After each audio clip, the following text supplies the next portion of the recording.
السلام عليكم ورحمه الله تعالى وبركاته. مرحبا بكم في نهار جديد وفيديو جديده. كما كتشوف لا فيديو فاحنا كنتواجدوا في الحديقه ديال عين السبع اللي درت الافتتاح ديالها اليوم. بالنسبه للاثمنه فراه دايره 80 درهم بالنسبه للناس البالغين اللي عندهم اكثر من 12 سنه. الوليدات الصغار اللي عندهم اقل من 11 سنه فراه دايره لهم الثمن ديال 50 درهم. كذلك بالنسبه للطلبه هما دايره لهم الثمن ديال 50 درهم. بالنسبه للناس اللي ذوي الاحتياجات الخاصه دايره لهم الثمن ديال 30 درهم. وبالنسبه الا كانت اون فامي كتكون من ثلاثه ديال الافراد فيهم جوج ديال لي زادوت معهم ان اونفون اللي قل من 11 سنه كيخلصوا 160 درهم في بلاصه 210 درهم. ولا كانوا 4 ديال الافراد فاش كيخلصوا 200 درهم في بلاصه 260 درهم. وحتى الا كان معهم ان بيبي اقل من سنتين حتى كيدخل غراتويتمون ما كيخلص حتى شي حاجه. ونبداو الجوله ديالنا بهذا الاسد. هذا ماشي من اسود الاطلس. هذا كان كيعيش في السافانا وفي المناطق العشبيه الافريقيه بحال كينيا، تنزانيا، جنوب افريقيا، زامبيا وبوتسوانا. انا بان ليا غير واحد، ما عرفتش كاين في الحديقه اكثر من واحد ولا لا. المهم انا بان ليا واحد وكاين مجموعه ديال اللبوءات. هذا كيتعتبر انه مهدد بالانقراض. كيوزن ما بين 150 حتى ل 250 كيلو وفيه متر ونص. وفي الجهه الاخرى كاينين هاد الاشبال هادو كاينين ثلاثه. كنظن انهم يلاه تزادوا عازلينهم بوحديتهم هما والام ديالهم. يعني كنظن ان الاسد واللبؤات كيشكلوا عليهم خطر، داكشي باش عزلوهم بوحديتهم. نتوما الا كان عندكم شي يعني معلومه تقدروا تشاركوها معنا في التعليقات وتقول لنا الراي ديالكم. وبالنسبه للناس اللي كتشوف القناه ديالنا لاول مره ما تنساوش تدعمونا بالضغط على زر الاعجاب والاشتراك في القناه فضلا وليس امرا باش هكا كنزيدو كنتشجعوا نصوروا فيديوهات اكثر. هذه هي الام ديالهم. المهم راهم عازلينهم بوحديتهم في بلاصه واحده. وكاين هاد النوع ديال القوارض اللي سميتو شهم مبذول اولا كاين اللي كيعيط ليه حتى النص. هذا راه متوفر حتى في المغرب بالضبط. كيتواجد في شمال ديال المغرب، كيتواجد ايضا في جنوب افريقيا وفي جنوب اوروبا. كيتراوح الوزن ديالو ما بين 15 حتى ل 20 كيلو. وهذا فاش كيحس بالخطر فراه كينتفخ وكيستعمل الاشواك ديالو للدفاع عن النفس ديالو. كان اللي كيسحب ليه انه كيطلق هذوك الاشواك بحال السهام، ولكن لا، غير الا قربتي ليه فيقدر يستعملهم ضدك. يعني ماشي ضروري انهم كيطلقهم، راه كيبقاو لاصقين فيه. وندوزو لرابع اكبر سلحفاه بريه كاينه في العالم. سميتها السلحفاه السودانيه. كتعيش في افريقيا جنوب الصحراء. كتسمى ايضا حتى سلحفاه السلكاطه. المهم كتعيش في السودان، تشاد، النيجر، مالي، اثيوبيا، حيت كتفضل المناطق الحاره والجافه. وكتعيش تقريبا اكثر من 100 سنه. فهنايا كتبان هكا عن قرب ما شاء الله. راه في كبيره، يعني في الحقيقه كتبان كبيره على الفيديو.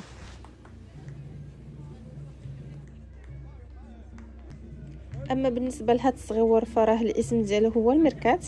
هو من فصيله النمسيات، كيعيش في جنوب افريقيا. بالنسبه للناس اللي تفرجت في الفيلم ديال ذا لاين كينغ فراه هو تيمون. لا بريبا غتلقاوه كيحفر حيت هو كيعيش تحت الارض، يقدر يحفر حتى ل5 متر تحت الارض باش يقدر ينعس فيه. وإلا وصلتوا لهنا ما تنساوش تدعمونا بالضغط على زر الاعجاب والاشتراك في القناه فضلا وليس امرا باش هكا كنزيدو كنتشجعوا. شكرا لكم مسبقا.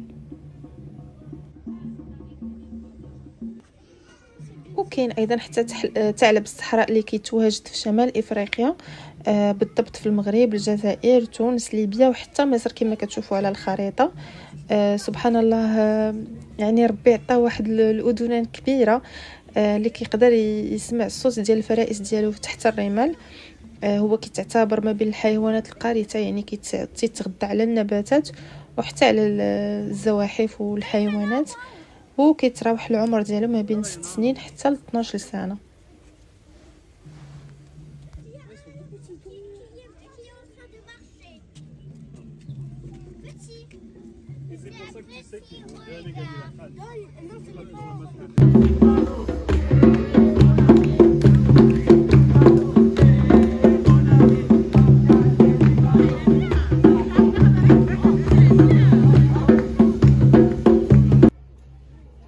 كاين حتى الضبع المرقد اللي هو هذا لقيناه ناعس.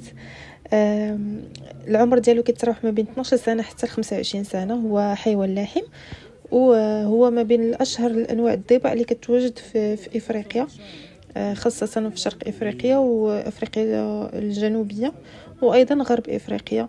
ولكن كيتعتبر الوجود ديالو في شمال افريقيا يعني شبه منعدم، يعني نادر الوجود.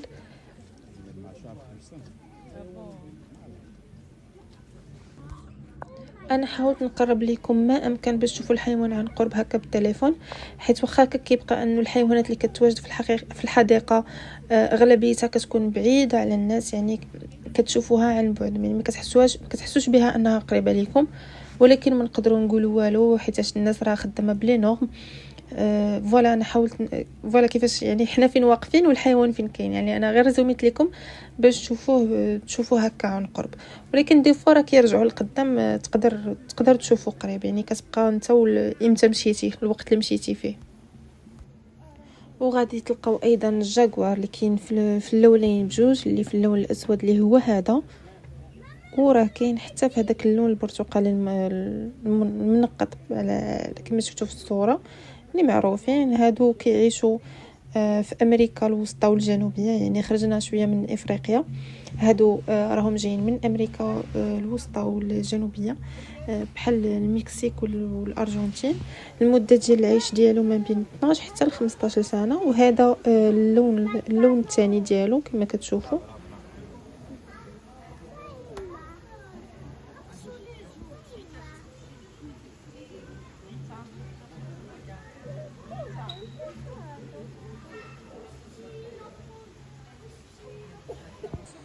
وفقط للإشارة بالنسبة للناس اللي موتوريزي، فراه دايرين باركينغ خاص بالحديقة. الثمن ديالو هو 15 درهم. وهنا غادي نلقاو الكبير باتاغونيا، اولا كتسمى حتى الباتاغونيا مارا. هي نوع من القوارض سبحان الله كيشبه شويه الارنب، ولكن هو كبير وعنده رجلين بحال ديال الغزال، هو ميكس ما بيناتهم بجوج. يقدر يجري حتى ل 45 كيلومتر في الساعه، ما شاء الله، فراه سريع. وكيتواجد حاليا فقط في الارجنتين.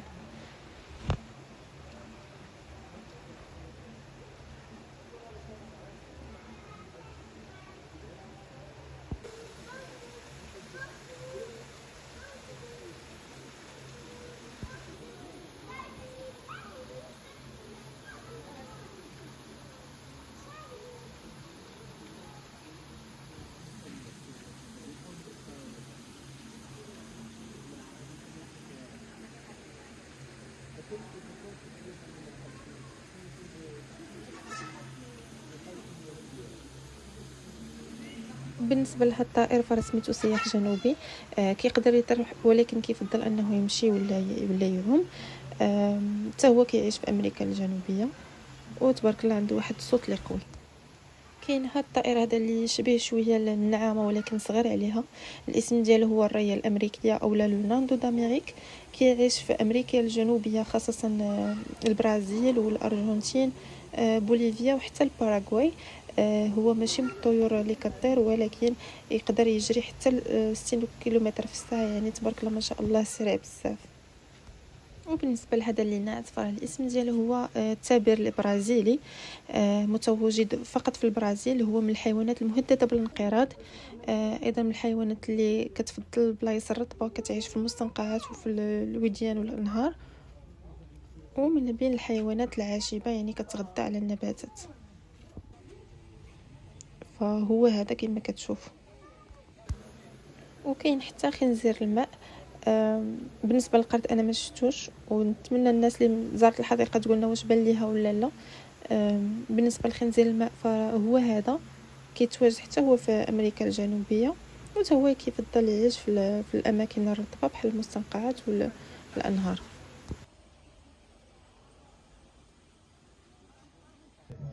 كاينه محبوبه الجماهير اللي هي الزرافه. انا لقيت زوج، ما عرفتش كاينين اكثر في الحديقه ولا لا. مهم انا بانوا لي زوج هما اللي صورت. بالنسبه للناس اللي زارت الحديقه تقول لنا شنو شافت، واش شافت شي حاجه اخرى انا ما شفتهاش.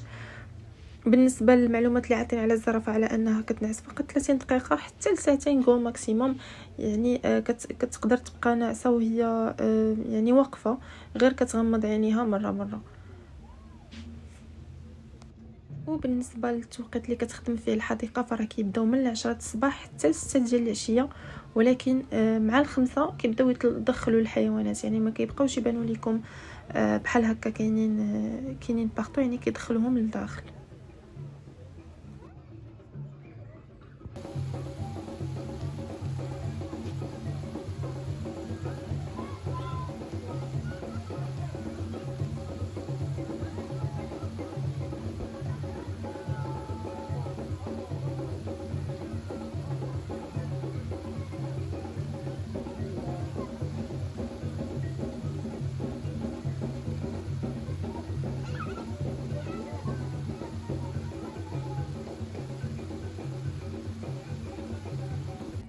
كما كتشوف في هذا البلان فراه الزرافات ما بقاوش هنايا، حيت عندهم مساحه كبيره فين كيتمشاو، يعني كيدوزوا هذيك الغيستون اللي كاينه كيدوزوها للجهه الاخرى. داكشي باش ما قدرتش نعرف شحال من زرافه كاينه، يعني واش كاينين غير جوج هذوك اللي شفت اولا كاينه شي حاجه من الجهه الاخرى.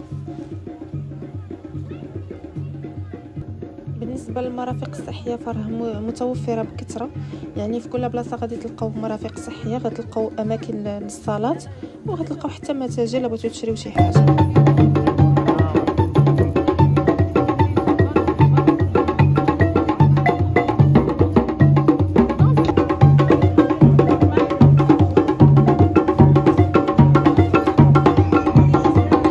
بالنسبه لهنا فراه غادي نلقاو النحام الوردي، غادي نلقاو ايضا البجعه البيضاء، وغادي نلقاو زهو الجنه اللي كيتعتبر ما بين الطيور المهدده بالانقراض. بالنسبه للفلامون غوز فسبحان الله كيتزاد باللون الابيض، لكن التغذيه ديالو مع مرور الوقت هي اللي كتخليه انه كيتبدل اللون الوردي، بحيث كيتغذى على الطحالب والقشريات الصغيره والمحار، هما اللي كيخليو اللون ديالو يتبدل، حيت هذه الاغذيه غنيه بصبغات الكاروتينويد. وشحال ما كان يعني لو فلامون وردي اكثر، شحال ما دل على ان التغذيه ديالو مزيانه. وهذا النوع هذا فراه كيتواجد اكثريه في امريكا الجنوبيه وامريكا الوسطى.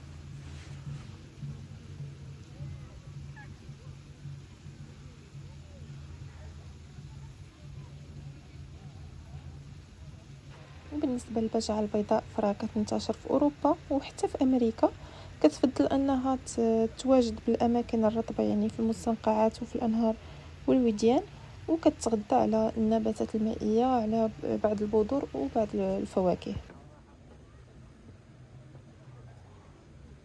وإلا وصلتوا لهنا ما تنسوش انكم تخلوا لينا الراي ديالكم في التعليقات بالنسبه للحديقه، واش عجبتكم ولا لا، وواش تستاهل هاد الثمن هذا اللي دايرين ليها، اللي هو 80 درهم بالنسبه للبالغين.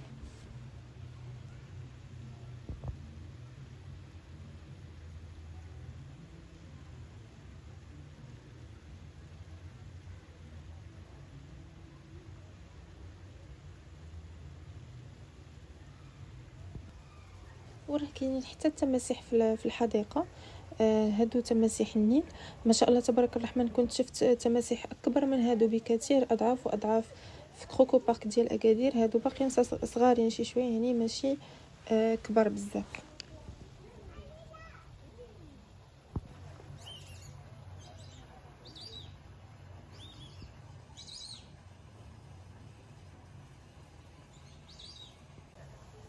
وكاين ايضا حتى فرس النار، بالحق كاين واحد فقط، ما عرفتش واش كاين اكثر من هذا ولا غير هو اللي كيتواجد. كنظن انه مازال بزاف ديال الحيوانات ما كاينينش. كنا سولنا حتى على الكنغر، حيت في الدخله كيعطيكم واحد الخريطه، يعني كيعطيكم دي تيكي ديالكم اللي خصهم يبقاو معكم، ما تقطعوهمش، حيت دي فوا تيدوزو دي كونترولور يقدروا يسولوكم على التيكي ديالكم. وفي الخريطه اللي عطاونا ايضا فيها لانه كيتواجد حتى الكنغر، ولكن قلبنا عليه ما لقيناش. سولنا واحد من اللي كيشتغلوا في الحديقه، قالوا لنا على انه باقي ما جابوش، يعني كنظن انه كاينين شي حيوانات يقدروا يجيو من هنا لقدام، يعني ما كيتواجدوش دابا. وكاين حتى سيتا تونغا اللي هو نوع من انواع الضباء اللي كتواجد في افريقيا بحال الكونغو، اوغندا، الكاميرون، زامبيا وحتى انغولا. سبحان الله، هي من الضباء اللي كتخبى في الماء، كدير بحال فرس النهر، كتخبى على المفترسات، يعني بحال التماسيح، الاسود وحتى الفهود. يعني كتبقى باين غير راسها في وسط النار. وكما سبقت شرط لكم فراه المتاجر غتلقاوهم يعني موجودين الا بغيتو تاخذوا شي حاجه غتحتاجوها في وقت الزياره للحديقه. وراه غادي تلقاو حتى الدب البني اللي كيتواجد في شمال امريكا واوروبا وحتى في اسيا. ما شاء الله كيوزنوا ما بين 130 حتى ل 700 كيلو، وهما من الحيوانات القارصه يعني كياكلوا النباتات وحتى اللحوم.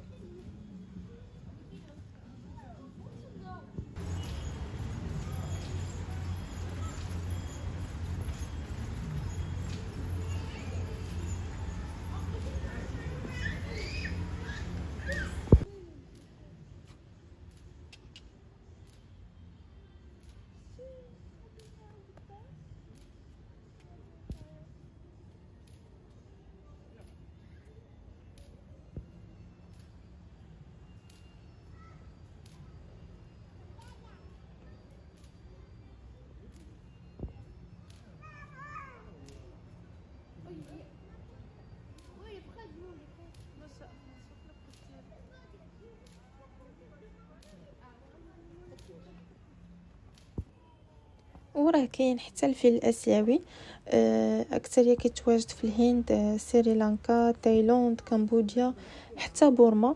هنايا راه كاينين جوج حتى من الفيل، كاينين جوج فقط. هذه كنظن انها انثى حيت ما عندهاش الانياب. حنا تسنينا ياك ما الدور، ولكن ما دارتش مع الاسف. وصورنا الذكر اللي هو هذا اللي عنده الانياب. هادو كيتعتبروا من الفيله اللي مهدده بالانقراض.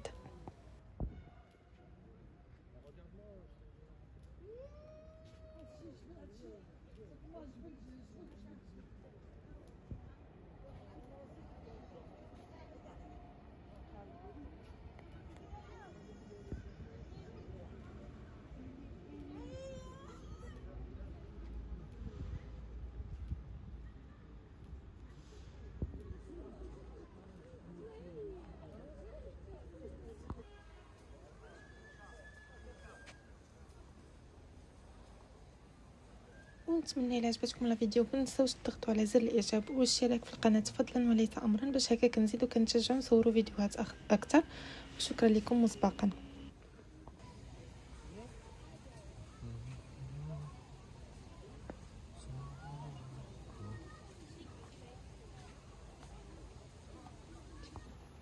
وراه كاين حتى النمور، كاين هذا اللي برتقالي اللون وكاين حتى في اللون الابيض.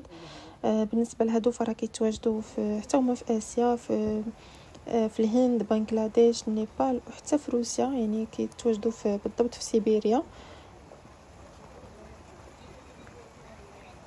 المهم انا حاولت نقرب لكم واخا راهم بعادين شي شويه. كاينين جوج في اللون الابيض وكاينين تقريبا 4 في اللون البرتقالي. وحتى هادو كيتعتبروا من بين الحيوانات المهدده بالانقراض.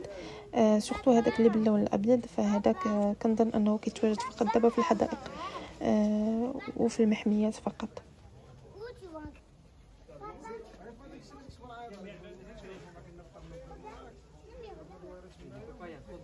Tu avais compté 4 avant.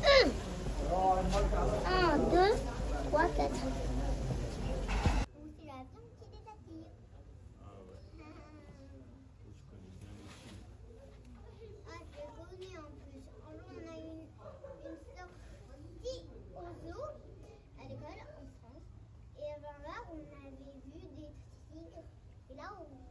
وبالنسبه للزواحف كاين هاد الثعبان الشبكي اللي كيوصل الطول ديالو حتى ل 9 متر. هذا ما كيكونش السم، يعني ما كيكونش فيه السم، فقط الا بغى يقتل الفريسه ديالو كيستعمل اسلوب ديال الاختناق، يعني كيزير على الفريسه ديالو حتى تموت اختناقا.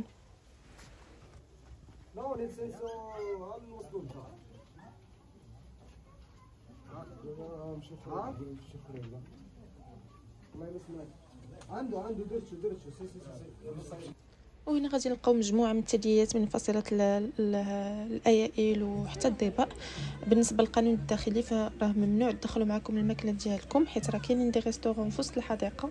ممنوع انكم تدخلوا شي حيوان اليف معكم للحديقه، وممنوع انكم تبقاو تغوتوا ولا تدخلوا صفاره ولا تدخلوا اجهزه صوتيه اللي كتكون الصوت ديالها مرتفع، فهذا راه ممنوع منعا كليا. وممنوع ايضا بالنسبه للوليدات الصغار انهم يدخلوا الطائرات الورقيه ولا يدخلوا هكا بالونات نفاخات. مهم هادشي حتى هو يعني ممنوع. واهم حاجه انكم ممنوع انكم توكلوا الحيوانات، فهذا يعني كتعتبر خرق القانون الداخلي ديال الحديقه.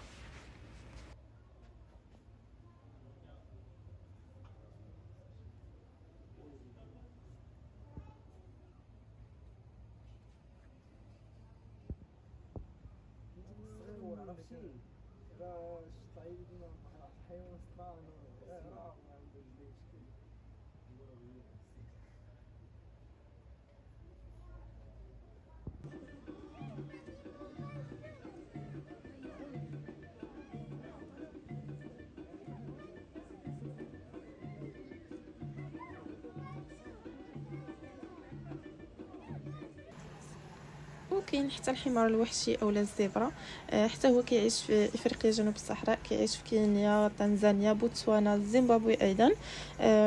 لقيت جوج. هو نورمالمون معروف عليه انه كيعيش في وسط قطعه اللي كتكون كبيره بزاف. هنا كاينين في الحديقه غير جوج. الوزن ديالو كيوصل حتى ل 450 كيلو.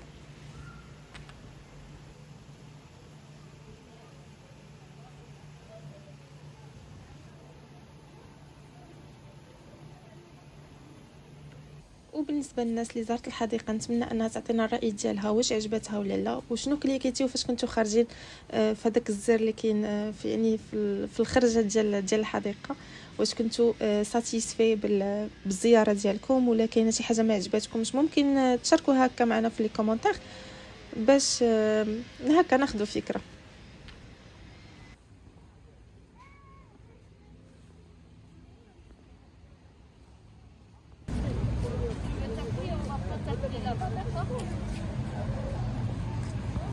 وراه كاينين حتى فضاءات مفتوحه على هذا الشكل هذا فين تقدروا تجلسوا ترتاحوا ومن بعد تكملوا الجوله ديالكم، حيت ما شاء الله راه الحديقه راه كبيره، راه فيها 13 هكتار. 10 ديال الهكتارات راه مخصصه للحيوانات و3 ديال الهكتارات مخصصه للمرافق الترفيهيه والفضاءات العامه. ولكن راه كاينه واحد الجهه مازال يعني فيها الاشغال ومازال ما كملاتش. وبطبيعه الحال راه كتواجد حتى النعامه اللي كتعتبر اسرع طائر على وجه الارض، كيتوصل السرعه ديالو حتى 70 كيلومتر في الساعه، وراه كيبيض اكبر بيضه في العالم. وهذه راه وحده من لي ريستورون اللي كاينه في الحديقه اللي تقدروا تجلسوا تاكلوا فيها. انا حاولت نصور لكم الاجواء اللي فيها وحتى المنيو ديالها.